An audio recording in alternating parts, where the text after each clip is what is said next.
ہر دعا کے ساتھ اللہ تبارک و تعالیٰ کے قرب میں اضافہ ہوگا، یا اکہرا ہوگا یا دوہرا ہوگا۔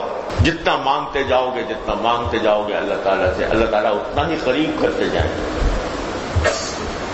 اور اس کے لیے ایک دعا جو رسول قربان جائے نبی کریم صلی اللہ علیہ وسلم کی، آپ نے ایسی دعائیں تلقین فرما دی ہے۔ یہ دعائیں جو ہے نا دعائے معصورہ، یہ عجیب کائنات ہے، ذخیرہ ہے، یعنی اس کی قدر و قیمت کو کسی طرح تولا نہیں جا سکتا، اتنی عظیم چیز ہے یہ دعائے معصورہ، جس کا جو سرکار دو عالم صلی اللہ علیہ وسلم۔ دیکھو کیا دعا مانگی، دعا یہ مانگی، اور میں اپنے ساتھیوں سے کہا کرتا ہوں کہ اس کو اپنا وظیفہ بنائیں، اس دعا کو۔ اللہم اجعل لی عندک ولیجہ واجعل لی عندک زلفیٰ وحسن مآب۔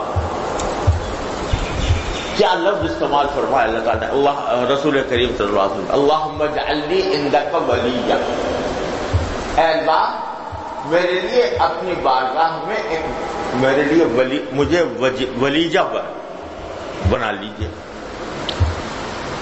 اب اس کا ترجمہ کرنا بھی مشکل ہے اردو میں، ولیجہ کیا ہوتا ہے؟ ولیجہ قرآن کریم میں بھی اس کا یہ ذکر لفظ آیا ہے، اور عربی زبان میں اصل میں اس شخص کو کہتے ہیں کہ جو کسی کے گھر میں بکثرت آتا جاتا ہو، بے روک ٹوک، کوئی روک ٹوک نہیں، ہر وقت کھلا ہے تمہارے لیے گھر، تو جس کا کثرت سے آنا جانا ہو کسی گھر میں، اور اس کو رازدار بھی، وہ رازدار بھی ہو گھر والے کا، ہم راز ہو، اس سے وہ اپنے راز کی باتیں کہتا ہو، تو کیا مانگ لیا اللہ رسول کریم صلی اللہ علیہ وسلم، یا اللہ مجھے اپنا کیا بنا لیجئے، ولیجہ بنا لیجئے، یعنی میرا آپ کے بارگاہ میں آنا جانا اتنی کثرت سے ہو کہ جیسے ہمراز لوگوں کا ہوتا ہے، کہ میں اپنی چھپی سے چھپی بات آپ کی بارگاہ میں عرض کر دوں، اور آپ میری بات سن لیں، اور میں اپنی بارگاہ میں بار حاضری کی، مجھے توفیق عطا فرمائے۔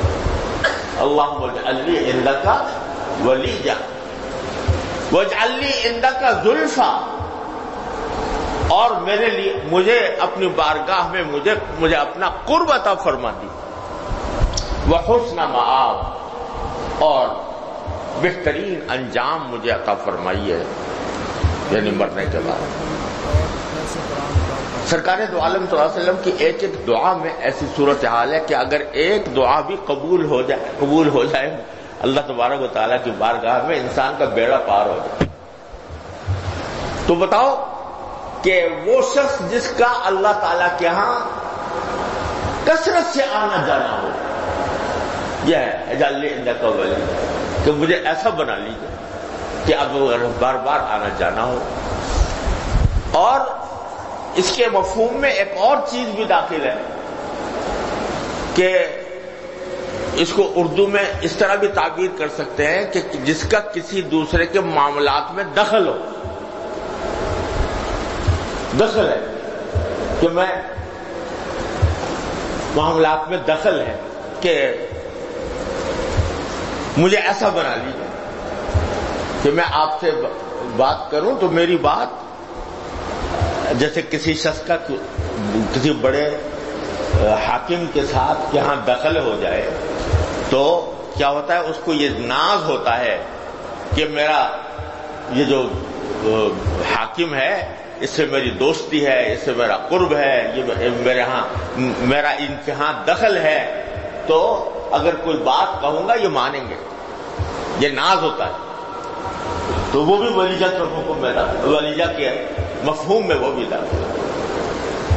تو کیا عجیب جملہ ہے،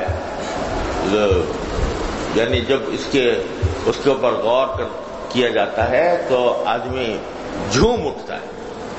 اللہم اجعل لی عندک ولیجہ واجعل لی عندک زلفیٰ وحسن مآب، یہ دعا کثرت سے مانگا کریں، یاد بھی کر لیں اور کثرت سے چلتے پھرتے اٹھتے بیٹھتے. ہوگا کیا اس کے نتیجے میں؟ اللہ تبارک و تعالیٰ اپنے فضل و کرم سے یہ عطا فرما دیں ولیجہ، تو کیا ہوگا کہ ہم ہر وقت کچھ نہ کچھ باری تعالیٰ سے مانگ رہے ہوں گے، چلتے پھرتے اٹھتے بیٹھتے، دل میں، زبان سے دل میں کچھ نہ کچھ مانگ رہے ہوں گے.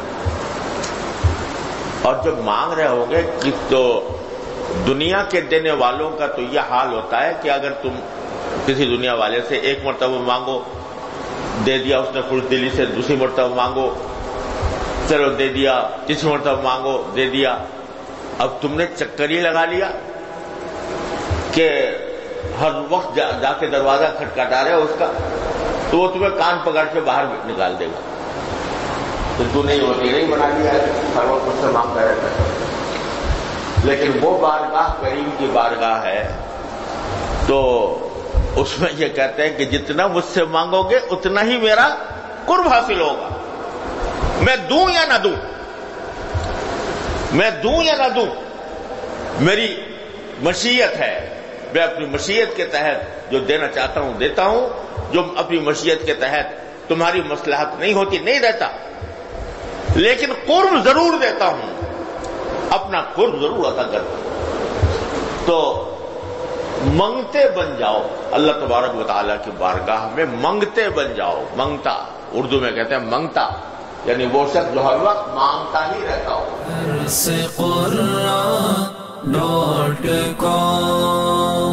www.darsequran.com